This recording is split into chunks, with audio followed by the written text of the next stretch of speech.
வெளிப்படுத்தின விசேஷம் 14ஆம் அதிகாரம். பின்பு நான் பார்த்தபோது, இதோ சீயோன் மலையின் மேல் ஆட்டுக்குட்டியானவரையும் அவரோடே கூட அவருடைய பிதாவின் நாமம் தங்கள் நெற்றிகளில் எழுதப்பட்டிருந்த 144,000 பேரையும் நிற்க கண்டேன். அல்லாமலும் பெரு வெள்ள இரைச்சல் போலவும் பலத்த இடி முழக்கம் போலவும் ஒரு சத்தம் வானத்திலிருந்து உண்டாக கேட்டேன். நான் கேட்ட சத்தம் சுரமண்டலக்காரர் தங்கள் சுரமண்டலங்களை வாசிக்கிற ஓசையை போல் இருந்தது.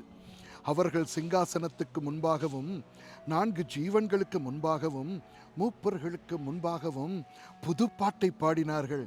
அந்த பாட்டு பூமியிலிருந்து மீட்டு கொள்ளப்பட்ட 144,000 பேரை அல்லாமல் வேறொருவரும் கற்றுக்கொள்ளக்கூடாதிருந்தது.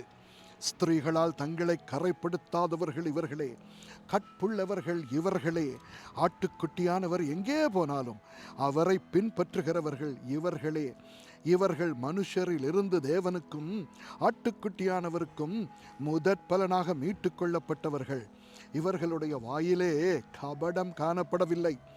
இவர்கள் தேவனுடைய சிங்காசனத்திற்கு முன்பாக மாசில்லாதவர்களாயிருக்கிறார்கள்.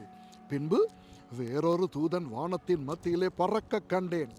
அவன் பூமியில் வாசம் பண்ணுகிற சகல ஜாதிகளுக்கும், கோத்திரத்தாருக்கும், பாஷைக்காரருக்கும், ஜன கூட்டத்தாருக்கும் அறிவிக்கத்தக்கதாக நித்திய சுவிசேஷத்தை உடையவனாயிருந்து மிகுந்த சத்தமிட்டு, தேவனுக்கு பயந்து அவரை மகிமைப்படுத்துங்கள், அவர் நியாய தீர்ப்பு கொடுக்கும் வேளை வந்தது, வானத்தையும் பூமியையும் சமுத்திரத்தையும் நீரூற்றுகளையும் உண்டாக்கினவரையே தொழுது கொள்ளுங்கள் என்று கூறினான்.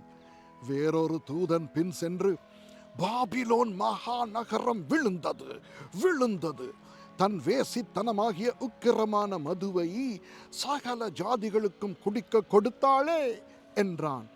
அவர்களுக்கு பின்னே 3ஆம் தூதன் வந்து மிகுந்த சத்தமிட்டு, மிருகத்தையும் அதன் சொரூபத்தையும் வணங்கி தன் நெற்றியிலாவது தன் கையிலாவது அதன் முத்திரையை தரித்து கொள்ளுகிறவன் எவனோ அவன் தேவனுடைய கோபாக்கினி ஆகிய பாத்திரத்திலே கலப்பில்லாமல் வார்க்கப்பட்ட அவருடைய உக்கிரமாகிய மதுவை குடித்து பரிசுத்த தூதர்களுக்கு முன்பாகவும் ஆட்டுக்குட்டியானவருக்கு முன்பாகவும் அக்கினியினாலும் கந்தகத்தினாலும் வாதிக்கப்படுவான். அவர்களுடைய வாதையின் புகை சதா காலங்களிலும் எழும்பும். மிருகத்தையும் அதன் சொரூபத்தையும் வணங்குகிறவர்களுக்கும் அதனுடைய நாமத்தின் முத்திரையை தரித்து கொள்ளுகிற எவனுக்கும் இரவும் பகலும் இளைப்பாறுதல் இராது. தேவனுடைய கற்பனைகளையும் இயேசுவின் மேலுள்ள விசுவாசத்தையும் காத்து கொள்ளுகிறவர்களாகிய பரிசுத்தவான்களுடைய பொறுமை இதிலே விளங்கும் என்று கூறினான். பின்பு பரலோகத்திலிருந்து ஒரு சத்தம் உண்டாக கேட்டேன். அது, கர்த்தருக்குள் மரிக்கிறவர்கள் எது முதல் பாக்கியவான்கள் என்றெழுது. அவர்கள் தங்கள் பிரயாசங்களை விட்டொழிந்து இளைப்பாறுவார்கள். அவர்களுடைய கிரியைகள் அவர்களோடே கூட போம். ஆவியானவரும் ஆம் என்று திருவுளம் பற்றுகிறார் என்று சொல்லிற்று.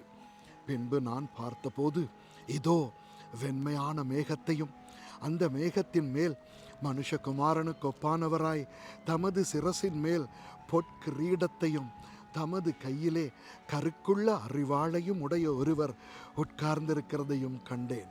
அப்பொழுது வேறொரு தூதன் தேவாலயத்திலிருந்து புறப்பட்டு மேகத்தின் மேல் உட்கார்ந்திருக்கிறவரை நோக்கி, பூமியின் பயிர் முதிர்ந்தது, அறுக்கிறதற்கு காலம் வந்தது, ஆகையால் உம்முடைய அறிவாளை நீட்டி அறுத்து விடும் என்று மிகுந்த சத்தமிட்டு சொன்னான்.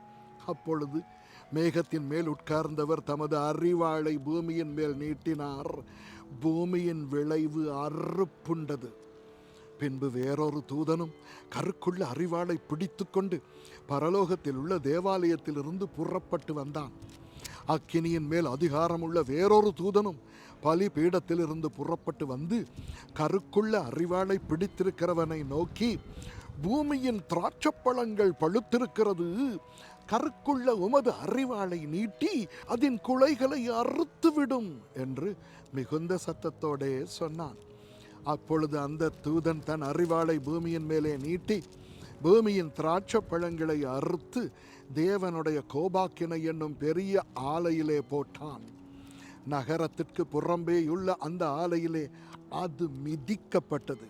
அந்த ஆலையிலிருந்து 1100 ஸ்தாதி தூரத்துக்கு இரத்தம் புறப்பட்டு குதிரைகளின் கடிவாளங்கள் மட்டும் பெருகி வந்தது. ஆமேன்.